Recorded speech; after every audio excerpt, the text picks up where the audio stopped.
اللہ کے نبی صلی اللہ علیہ وآلہ وسلم نے ارشاد فرمایا، اول ما یقضی بین الناس یوم القیامت ما دیما، قیامت والے دن جن گناہوں کو سب سے پہلے پوچھا جائے گا، جن گناہوں کے بارے میں سب سے پہلے حساب کتاب ہوگا، ان میں سے ایک گناہ یہ بھی ہے کہ جو کسی کا خون کرتا ہے، جو کسی کا قتل کرتا ہے، اس کے بارے میں پوچھا جائے گا۔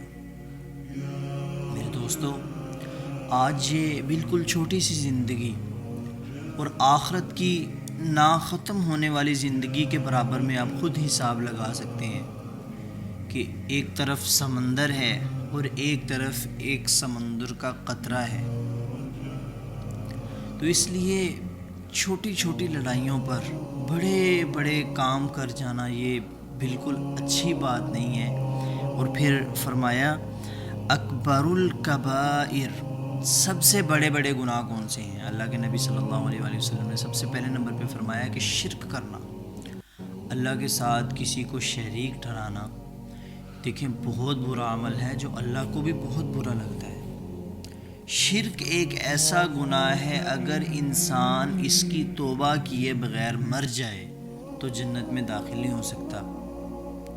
دیکھیں، ہم 5 وقت کی نماز پڑھتے ہیں، ہم پر 5 وقت کی نماز فرض کر دی گئی ہے، اور پھر فرمایا ہے کہ مومن اور کافر کے درمیان جو فرق کرنے والی چیز ہے وہ نماز ہے، اور پھر جو مومن ہے اس کی جو معراج ہے وہ کیا ہے؟ نماز ہے۔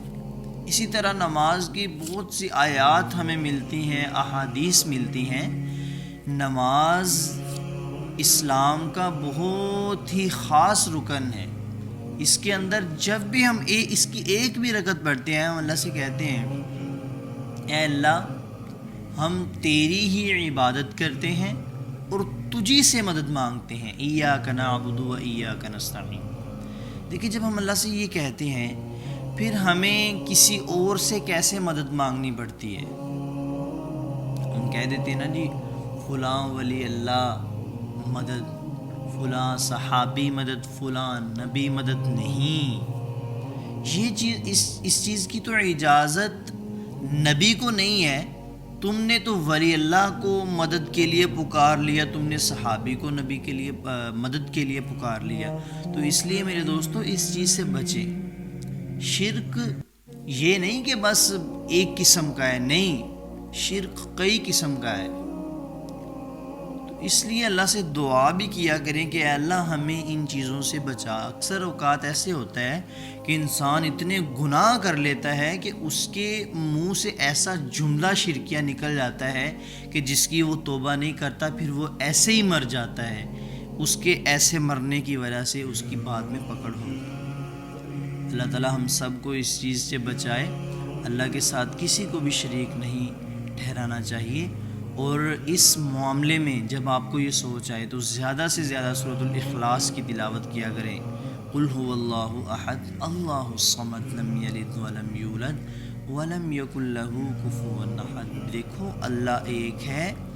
آج اگر میرے پاس کپڑا پہننے کو ہے، میرے پاس کچھ کھانے کو ہے، میرے پاس یہ آنکھیں ہیں، میرے پاس یہ زبان ہے، میرے پاس دنیا جہان کی کوئی چیز دیکھنے کو ہے، کچھ بھی ہے، میرے پاس پینے کو پانی ہے، یہ سب کچھ اللہ ہی کی طرف سے ہے، ٹھیک ہے؟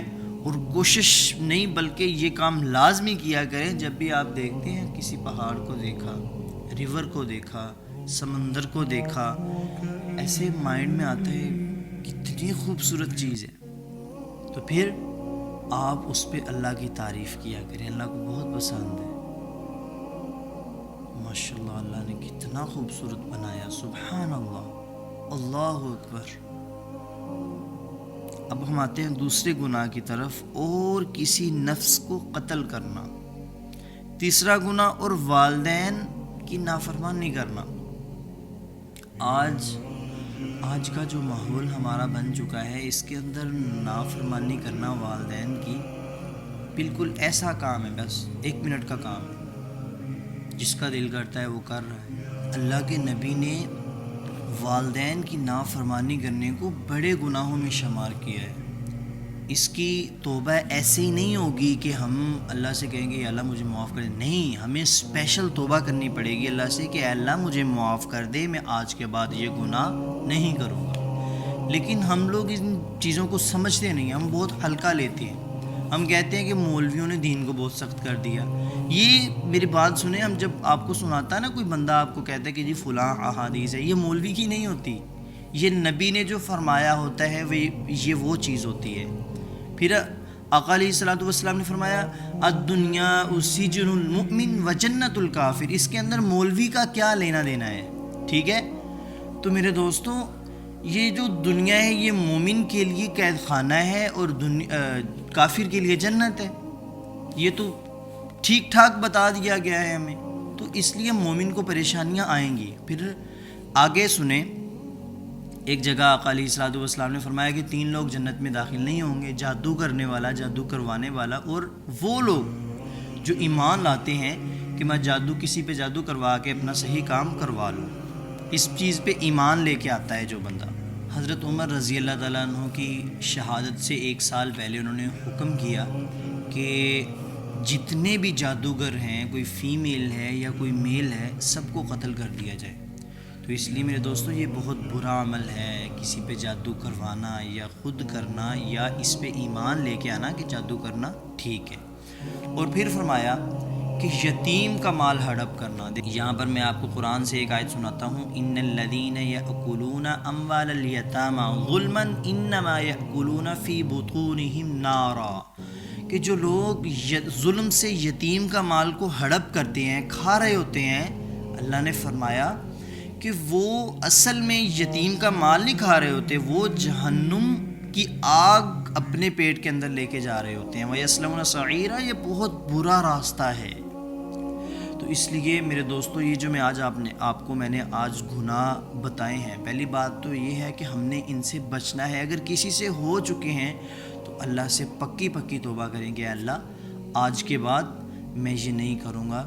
امید ہے آپ کو میری بات کی ضرور سمجھ آئی ہوگی. جزاک اللہ خیر. السلام علیکم.